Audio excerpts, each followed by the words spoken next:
안녕하세요, 다니엘 선생입니다. 우리는 지난 시간 항상성 조절에서 혈당량 조절, 체온 조절, 그리고 삼투압 조절에 대해 학습했습니다. 항상성은 신경계와 내분비계의 상호작용으로 유지됩니다. 오늘부터는 새로운 내용을 공부해 보기로 하겠습니다. 네, 방어작용, 면역에 대해 알아보는 시간입니다. 여러분, 가장 최근에 마스크를 써본 것은 언제인가요? 무엇을 막기 위해서였나요? 봄철에 불어오는 황사와 미세먼지를 막기 위해 착용했을 수도 있고, 코로나19 팬데믹 이후 바이러스를 비롯한 병원체를 막기 위해 착용했을 수도 있습니다. 세계보건기구 WHO는 1980년 천연두가 지구상에서 사라졌음을 공표했습니다.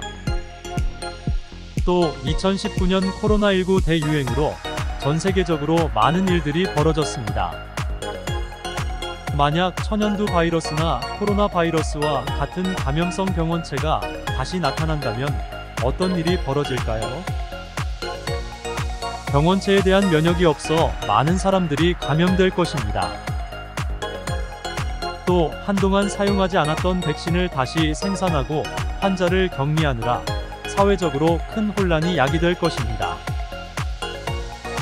천연두는 공기를 통해 전염되는 질병으로 한때 우리나라를 포함하여 전 세계 전체 사망 원인의 10%를 차지할 정도로 무서운 질병이었으나 17세기 이후 종두법이 보급되고부터 환자 수가 줄어들어 1977년에 감염이 마지막이 되었습니다. 천연두가 사라진 후 각국에서는 천연두 백신 생산을 줄이거나 중지하였는데, 만약 천연두가 다시 나타난다면 천연두 백신 부족 등으로 많은 사람들이 천연두에 감염될 것입니다. 또 천연두가 사라진 후에 태어난 세대는 천연두에 대한 면역이 없기 때문에 많은 피해가 있을 것이라는 우려도 제기되고 있죠. 코로나 바이러스도 마찬가지입니다. 자, 그럼 오늘의 이야기 속으로 들어가 볼까요? 질병과 병원체. 오늘 학습을 통해 여러분은 비감염성 질병과 감염성 질병을 구분할 수 있을 것입니다. 이야기 하나 해볼까요? 몽골 제국을 통일한 칭기즈칸의 군대는 유럽인들에게 공포와 재앙의 대상이었습니다. 승승장구하던 몽골군은 1242년에 황제의 죽음으로 서진을 멈추고 돌아갔지만 패스트라는 무서운 질병을 남겨놓았죠. 흑사병이라고도 하는 이 병에 걸리면 피부가 검게 변하고 세포가 괴사하여 사망하게 됩니다. 패스트는 14세기 유럽에서 2천만 명 이상의 목숨을 앗아가며 사회를 뿌리째 흔들어 놓았습니다. 당시 의사들은 환자를 진료할 때에 뾰족한 코끝에 약초가 들어있는 마스크를 착용했습니다. 이 마스크로 감염을 막을 수 있었을까요? 마스크는 주로 감기, 독감 등 호흡기 관련 질환의 예방에 사용됩니다. 패스트는 벼룩에 의해 옮는 질병이므로 마스크는 흑사병 예방에 거의 도움이 되지 못했을 것입니다. 문명의 발달과 질병에 대해 연계 학습으로 잠시 알아볼까요? 의학의 발달로 수많은 질병이 정복되었고 인간의 수명은 길어졌습니다. 그러나 한편으로는 복잡해진 생활 환경과 스트레스로 비감염성 질병이 증가하는 추세이죠. 또 인구 밀도가 높아지고 국가 간 이동이 활발해짐에 따라 감염성 질병의 확산 속도도 매우 빨라졌습니다. 세계보건기구 WHO는 국가 간의 긴밀한 협조를 통해 질병으로부터 인류를 보호할 목적으로 만들어졌습니다. 과학기술의 발달로 인간의 삶은 풍족해졌고 이제 질병에 걸리지 않고 오래도록 건강한 삶을 누리는 데 관심이 모아지고 있습니다.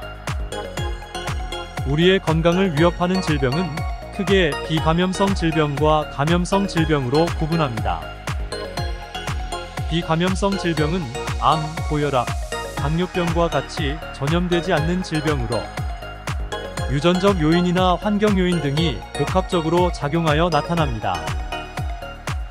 감염성 질병은 감기, 독감과 같이 타인에게 전염될 수 있는 질병으로 병원체가 원인이 되어 발생하죠. 병원체의 대표적인 예로는 세균, 바이러스, 원생동물, 곰팡이 등이 있습니다. 자, 그럼 병원체의 종류와 특성에 대해 자세히 알아볼까요? 병원체의 종류와 특성. 세균은 원핵세포로 이루어진 단세포 생물입니다. 유산균과 같이 우리 몸에 도움을 주거나 무해한 세균도 있지만 독소를 분비하거나 조직을 파괴하여 인체에 치명적인 질병을 유발하는 것도 있죠. 세균성 질병으로는 콜레라, 패스트 등이 있으며 항생제로 치료합니다. 잠깐 원핵세포와 진핵세포를 알아보고 넘어가겠습니다. 원핵세포는 막으로 둘러싸인 핵과 세포 소기관이 없습니다. 핵이 만들어진 이전의 세포를 원핵세포라고 하죠. 반면 진핵세포는 핵막과 미토콘드리아, 소포체 등 막을 가진 세포 소기관이 있고 원핵세포보다 복잡한 구조를 하고 있습니다. 두 번째로 알아볼 병원체는 바이러스입니다. 바이러스는 세균에 비해 크기가 매우 작으며 숙주세포가 있어야만 증식할 수 있습니다. 생물의 특성 단원에서 학습한 것을 기억해 보시기 바랍니다. 바이러스는 자신의 유전 물질인 DNA 또는 RNA를 숙주세포 안으로 주입한 다음 숙주세포의 효소를 이용하여 자신을 복제합니다.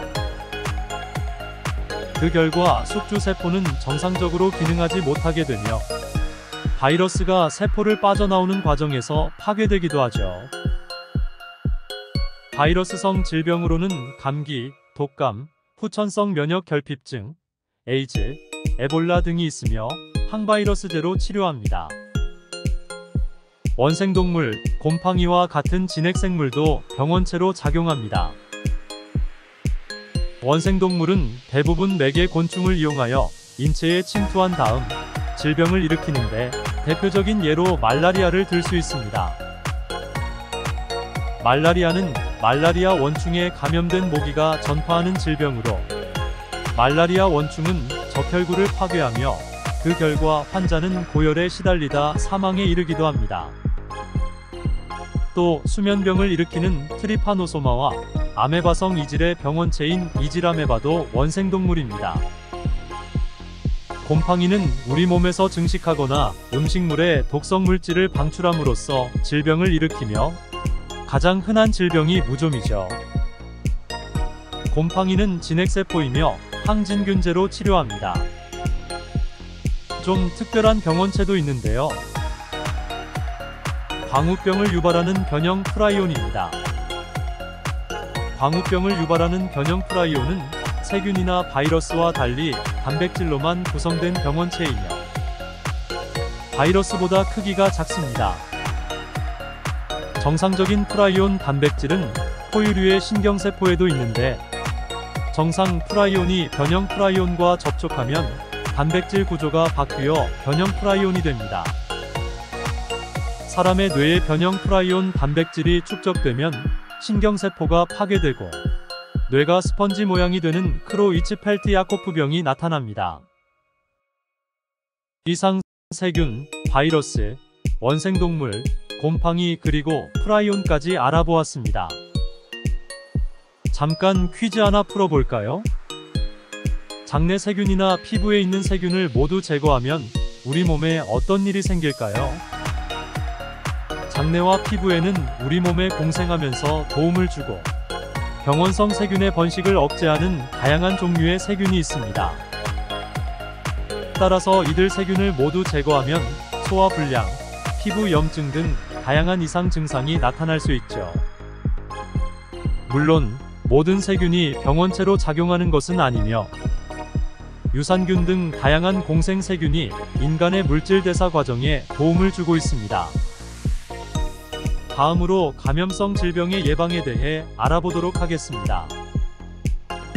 감염성 질병의 예방. 감염성 질병을 예방하기 위해서는 질병의 감염 경로를 차단하는 것이 중요합니다. 감기, 결핵 등 호흡기 질환의 병원체는 환자가 기침이나 재채기를 할 때 공기 중으로 방출되어 타인에게 전염되므로 마스크를 착용하여 병원체의 출입을 막고 기침이나 재채기를 할 때 입을 가려야 합니다. 음식을 오래 보관하면 세균이나 곰팡이가 증식하기 쉬우므로 음식은 가급적 끓여서 멸균하고 익지 않은 생선이나 고기를 먹으면 기생충이나 세균에 감염될 우려가 있으므로 익혀 먹는 것이 안전하겠죠. 오늘 학습의 마지막으로 생명과학사 이야기로 마무리하겠습니다. 궁금한 생명과학사.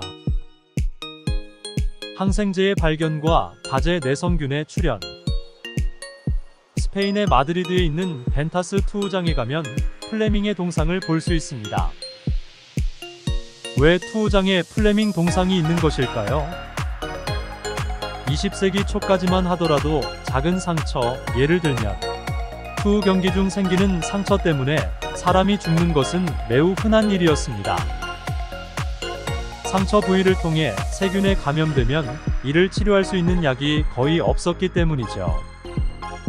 그런데 1928년에 플레밍의 연구로 페니실린이 발견됨에 따라 부상당한 투우사는 물론 2차 세계대전 중 많은 병사들이 생명을 구할 수 있었습니다. 그 후에 여러가지 항생제가 개발되어 치료에 사용되고 있죠. 그러나 항생제 과다 처방, 가축에 대한 항생제 오남용 등으로 또 다른 문제가 발생했습니다.